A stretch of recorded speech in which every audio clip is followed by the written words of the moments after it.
Old Harry kept a hardware shop in Canterbury town and sold all sorts to travellers, from a farthing to a crown. He kept a bag upon his counter, no one knew what for, but customers would see the bag when coming through his door. A stranger entered there one day with quite a shopping list. He tried to bargain Harry down, but Harry did resist. Then suddenly he grabbed the bag and put it on his arm, and fled and left the shop while Harry stood there in alarm. Old Harry ran out to the street and grabbed the stranger's cloak. "Stop, thief, you stole that bag of precious things," is what he spoke. The stranger beat him off, so Harry shouted help and more. Then 20 folk came, seized the man and pinned him to the floor. Bag and stranger on the floor. Then Harry cried out, "Bring the stranger up before the beak." So willing hands they dragged him, but before the judge could speak, the stranger said, "My bag lay in his shop for all to see. Oh, judge so wise, the bag and all therein belongs to me." "When did you lose it?" asked the judge. The stranger said, "Last night. I had so much inside my bag I could not sleep for fright." "In that case, list the contents of the bag which held so much." Without a moment's pause, the stranger answered to the judge.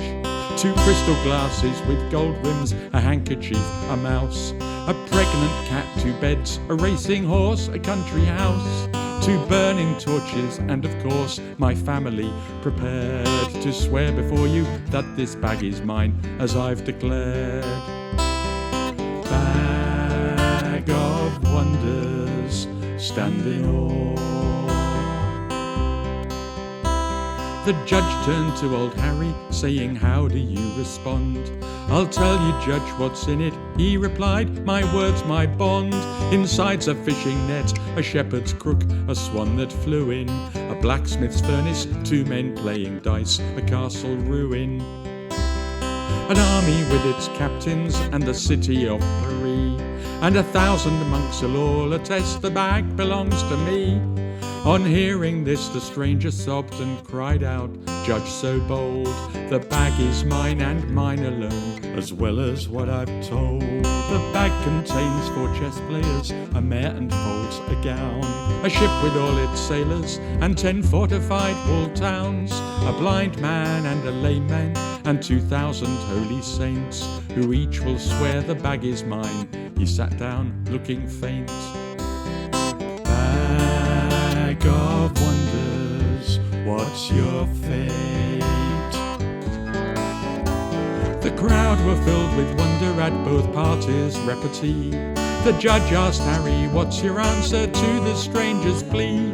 "May God guide you in your wisdom," answered Harry. "I should add that as well as all the trifles I have mentioned, in my bag you'll find gardens filled with blooms, a new crowned prince with retinue, an orchestra, a nail, a plank, the whole of India too, 1,000 elephants, the moon, and a razor I will use to shave the beard from you, my lord, if you judge I should lose."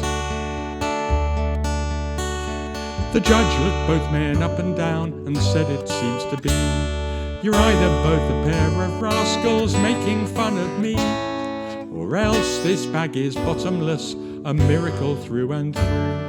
I'll open up this bag and see which of your tales is true." Bag of wonders, which is true?